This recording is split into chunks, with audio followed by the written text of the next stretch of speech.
জীবনে সময় থাকতে ঘুরবেন। ঘোরাটা কিন্তু অনেকটা স্বাস্থ্যের জন্য উপকার এবং কি মানুষের মন মানসিকতাও কিন্তু ভালো হয় ঘুরতে গেলেই। যাই হোক, আজকে যে ব্লগটা আপনারা দেখছেন সেটা হচ্ছে আমাদের পহেলা বৈশাখের বিকালের। আমরা একটু ঘুরতে গিয়েছিলাম মেহেরিমাকে নিয়ে। তো যেহেতু খুলনাতেই থাকা হয়, আমরা খুলনাতেই ঘুরতে গিয়েছিলাম একটু। আর এই যে আমার মেয়ের সাথে একটু দুষ্টুমি করছিলাম, ছোটোখাটো দুষ্টুমি আর ছোটো ছোটো মুহূর্ত, এগুলোই তো ক্যামেরাবন্দি। তো যাই হোক, বেশ ভালো একটা সময় কেটেছে বিকালটা।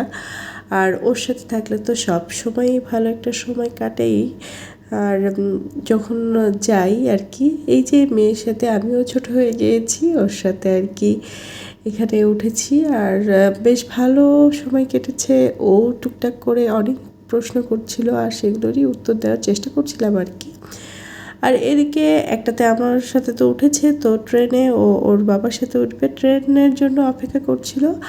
এই তো গুটি গুটি পায়ে ট্রেনে উঠে গেছে। আর বেশ মজাই পাচ্ছিল আর কি ট্রেনে উঠেও। আর এগুলোতে বাচ্চা কাচ্চাদের নিয়ে গেলে কিন্তু বেশ আনন্দ পায় আর কি। আর আমার মিহিমা ভীষণ মজা পাই এগুলোতে উঠতে।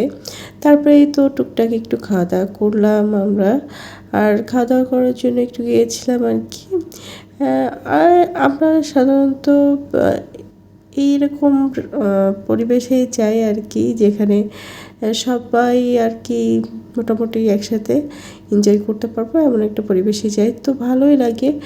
আর এখানে এই যে আমি একটু কোক খাচ্ছিলাম আর এখানে মিহিরিমার সাথেও একটু কথা বলছিলাম। এদিকে কিন্তু বোর্ড ছিল রেস্টুরেন্টের, তো ওখানে যে ও মনের ইচ্ছা মতো ছবি আঁকছিল, এগুলো আবার পড়ছিল, দেখছিলাম, ভালোই লাগছিল। আর এখানকার খাবার দাবারটাও বেশ ভালো।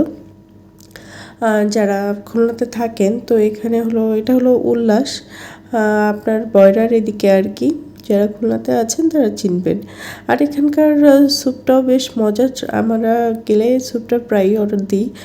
কর্ন স্যুপটা আমার চিলি ফ্লেক্সের এই অয়েলটা দিয়ে খেতে বেশ ভালো লাগে, চিলি অয়েলটা দিয়ে খেতে বেশ মজা লাগে। কে কে খান অবশ্যই জানাবেন। আমি কিন্তু এই চিলি অয়েল টমেটোর সস দিয়ে আপনার কর্ন স্যুপটা খেতে ভীষণ পছন্দ করি। আপনাদের কেমন লাগে অবশ্যই জানাবেন। আর কারা কারা খেয়েছেন জানাতে ভুলবেন না কিন্তু। আর যারা খাননি তাদেরকে বলবো অবশ্যই এই চিলি অয়েল দিয়ে খেতে, বেশ মজা কিন্তু।